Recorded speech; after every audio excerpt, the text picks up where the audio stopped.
So yeah, as Phil said, I'm going to be talking about some features that are coming up in 2.3. I was just talking at the break about how I really like conferences like this when they don't actually speak about code. And the presentations we've had this morning have all kind of been around Magento and around features. And I looked at my presentation and realized that I'm the guy who's about to bore you all to death with lots of code samples. I also did this, there's a lesson in this presentation. Last month I did this presentation at Magento Leeds. The idea was that I would prepare everything and then this would be plain sailing. I was up very late the night before and only did half the presentation, so I finished it yesterday. So always prepare. I'm Doug. As Phil said, I am a father to these three little monsters. I've been working with Magento for about 8 years now. I'm head of development at Pinpoint Designs. I was previously a back-end developer. Now I'm not so much. So we're going to start with a bit of history and Magento1. So Declarative Schema, as you will find out, is hoping to fix a problem. So initially we have setup scripts. So this is all around how we define database tables. So setup scripts, unfortunately, don't just cover database structure. They also cover attributes that you're wanting to add to the system, some block content, and also database data as well. But then they also come with some inherent problems, like people include them without any content, just because they think they need to be there. When your site's evolving, you end up with a lot of setup scripts. Keeping track of them can be a bit of a pain because you end up with things like big gaps in file names, which in theory could be because nothing changed in the structure or data. Could be that the dev didn't actually commit their code. It could also be, hopefully, one or two of you in the room will think that two devs working on the same code base in a shared repository might actually commit the same file with the same upgrade name, which can be a big pain as well. They're kind of hard to follow as well. So the way Magento approaches this is that it looks at your number sequence and it says, right, you've bumped the module version to 1.0.28, and the last time I saw this was 1.0.23, so I need to run all of these setup scripts. Now, you might have originally defined something in your first install script that said that this database table has a column which is a varchar. But now when you're looking at the database, it's an int, or it's a text field, or something like that.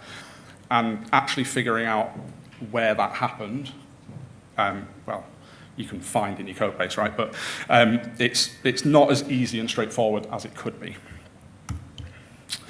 So looking at database-specific things in M1 setup scripts, so you can write raw SQL, which is super powerful. You can basically tell it to do anything you want, but it's not very friendly. You can also do some hideous things. And that's only one tiny example.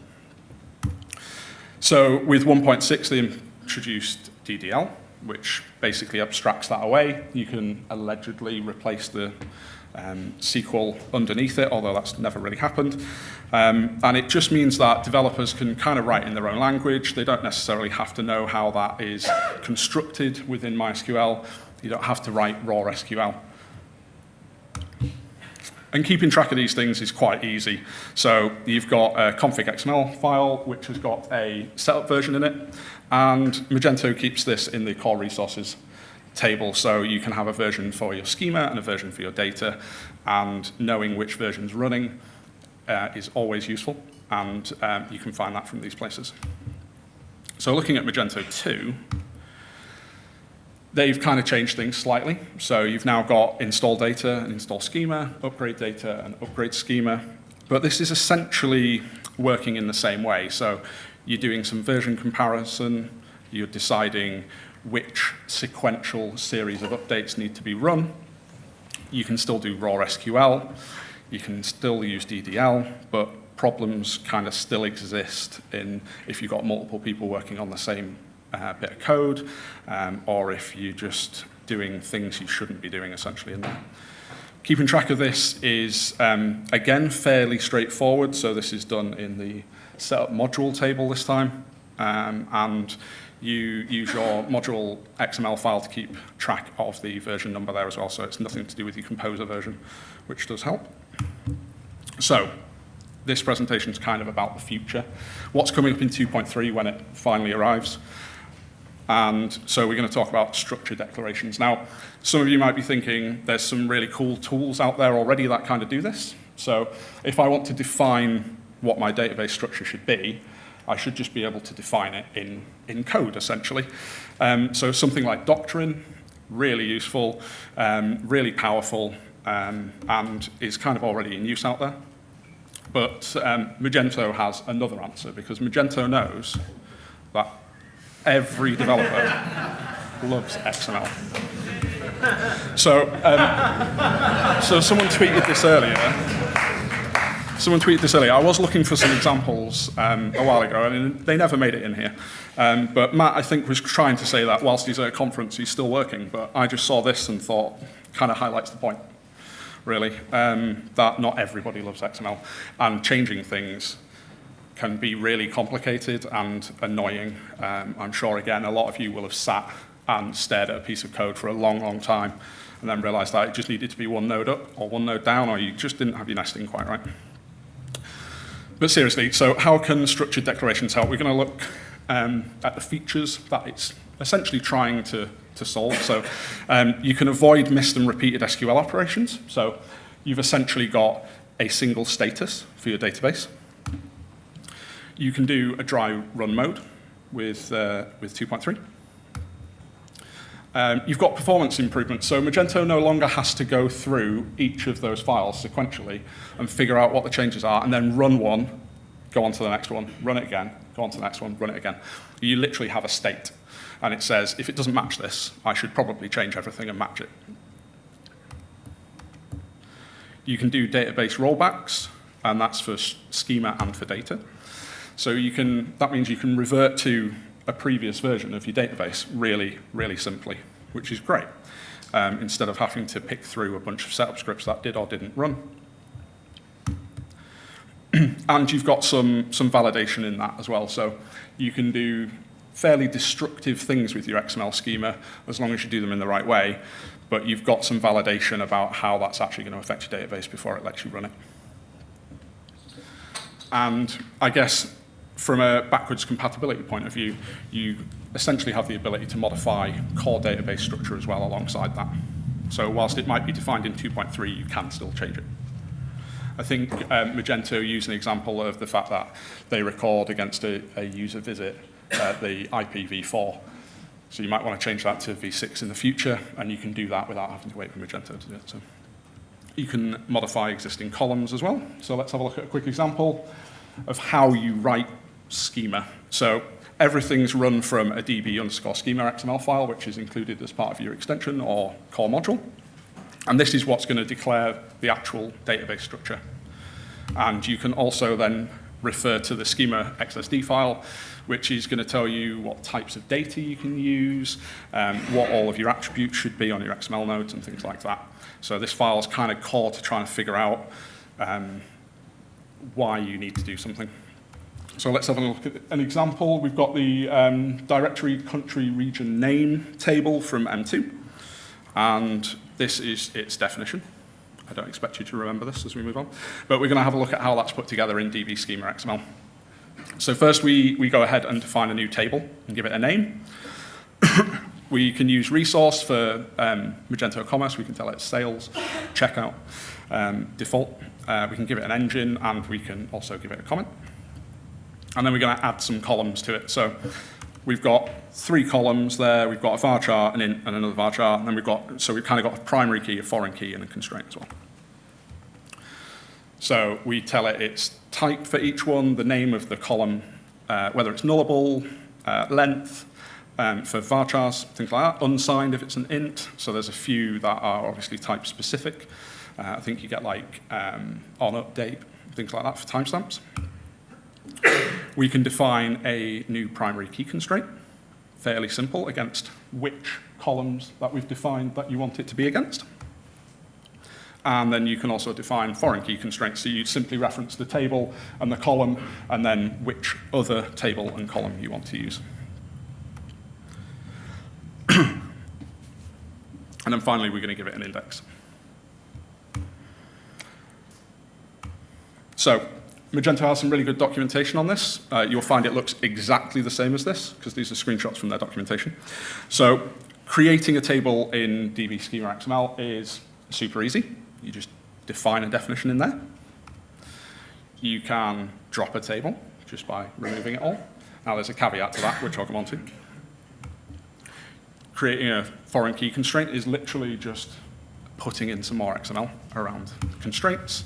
You can add a column. You can drop a column, so just adding and removing XML again. You can change its type. So you might want to change it from a varchar to a tiny text, medium text, text. You can also rename a column.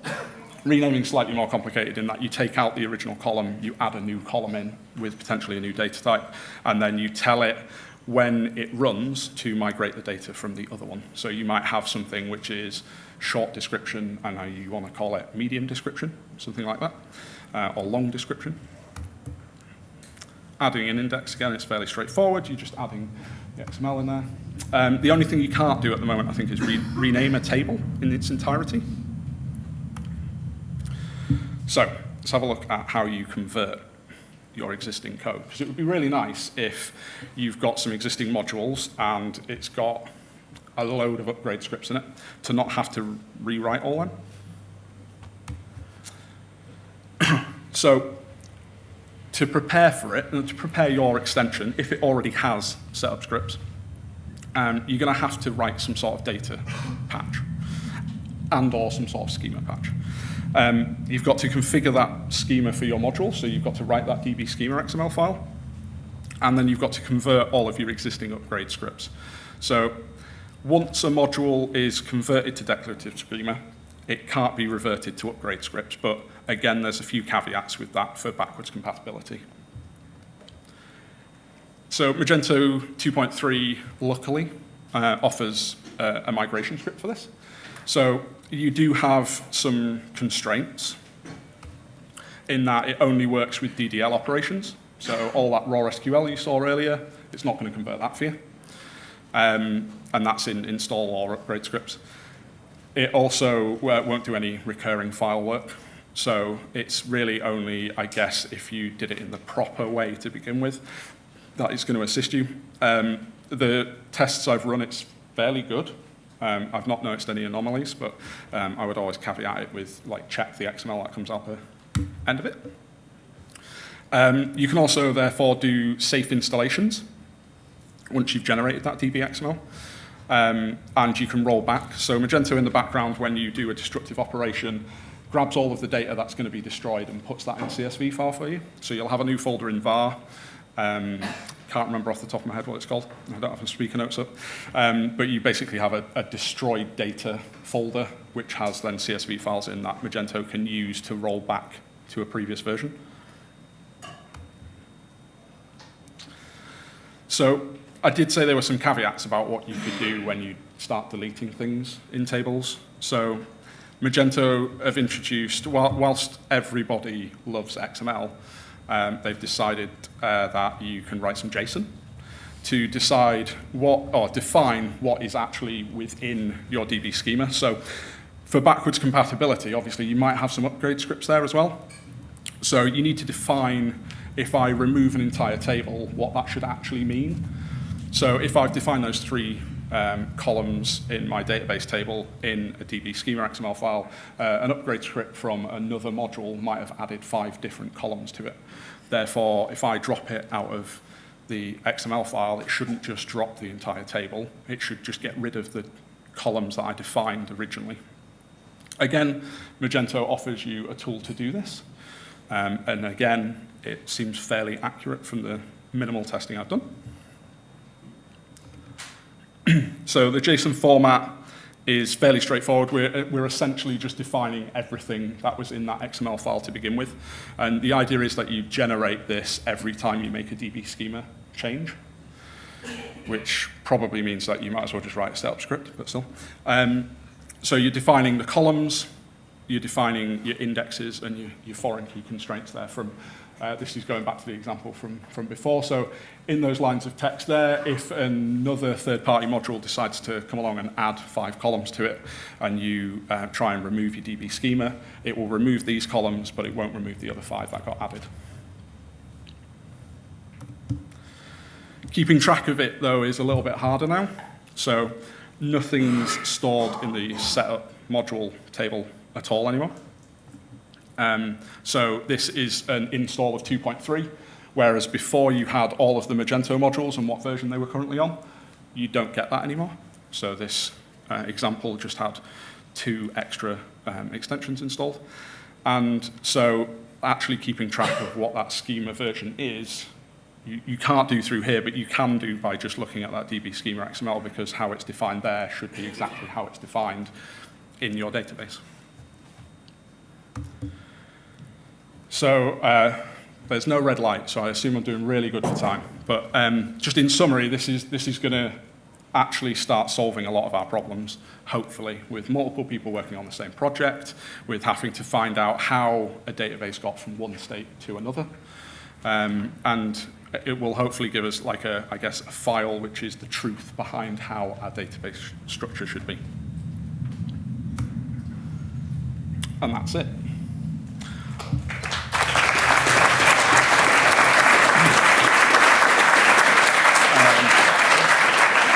Any questions I will try and answer.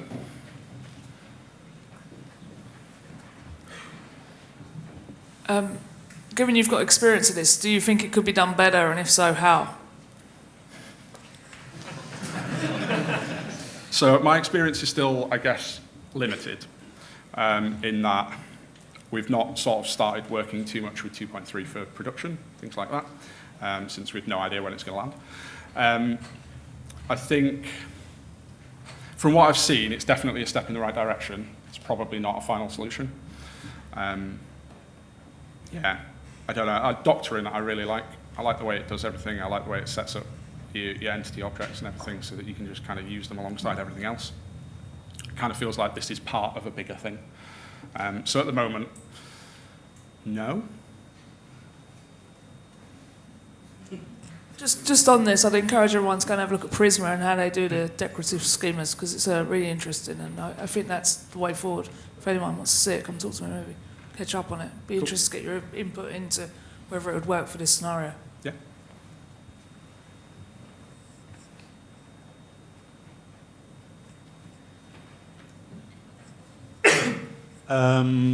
So you mentioned actually that through the declarative schemas you could also modify core tables. Yep. And it's not a question, but more like a comment that it's really worrying me that we're going to see third-party extensions modifying the tables of the core in a really, really easy way. Yeah. So that would lead to new kind of standardization of some kind.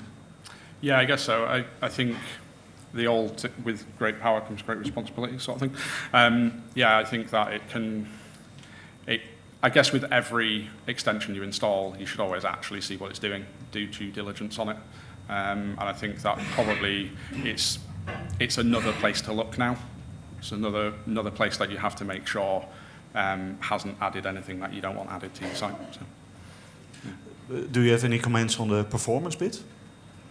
So I've not really done any benchmarking, but in theory, if you've got an extension that's previously been built, that's been added to over a long period of time, that has a lot of database schema changes, then in theory, you're going from one state to another. So it should be a lot quicker, at least with sort of setup upgrade. Yeah. There's a question at the top as well. Right, I'll try to shout. So one thing I often have a problem with is flipping between branches where you've got a different version of a module that you're not necessarily even working with. Yeah. And you go back to another branch that was bought off an older version, for example, or an older commit. You end up with the thing where it's like, oh, you've got an older version, you need to run composer update or install. So this sounds like this might solve that problem because it's not working off versions of things particularly. Yeah, so it doesn't. It does, but it doesn't solve the other problem, which is when you switch branches and then you were on a newer version. Yeah, you have to go to the module. So it can be a bit of a pain because then again, like you could be doing destructive operations based on what branch you've switched to and from. In theory, it's taking care of it all, But you might need to be careful about what setup upgrade option you then run to say, I've switched back to this branch, now please restore all of this data so that I can Yeah, use for it. example, you might have in a newer version, you have an extra column. You switch back to your old branch and the XML set that won't even know about that extra table you created. So in theory, if you add a new column and you define it in your JSON file, and then you switch branch and it isn't defined in your JSON file and isn't in your XML, it will remove it. Right, okay.